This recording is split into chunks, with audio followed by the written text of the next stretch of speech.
তারেক রহমান আসছে দেশে, ভাবছে জনগণ। তারেক রহমান আসছে দেশে, ভাবছে জনগণ। সবাই মিলে দেশ গড়ব, এটাই মূলধন। ফেব্রুয়ারির প্রথমার্ধে দেশে ভোট হবে বলে চায়ের দোকানে সকালে বিকেলে ভোটের গল্প চলে। 31 দফার আলোচনা আজ চায়ের গরম কাপে। 15 বছর দেয়নি ভোট, খুনি হাসিনার চাপে। জুলাই আগস্ট গণ অভ্যুত্থান পালন করলো সবাই। এখনো দেখি এদিকে ওদিকে মানুষ হচ্ছে জবাই।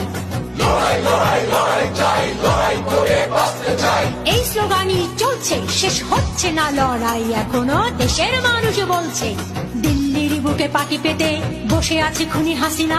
নির্লজ্জ তার সন্তানেরা লজ্জায় আর বাঁচি না। মানুষ মেরে রক্ত খেয়ে দাসী হয়েছে দিল্লি।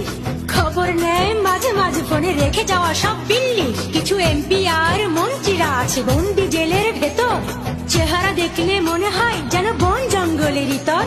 উপদেষ্টাদের ইচ্ছে মতো চলছে এই দেশ, তাদের ইচ্ছে পূরণ করে দিচ্ছে যে আদেশ।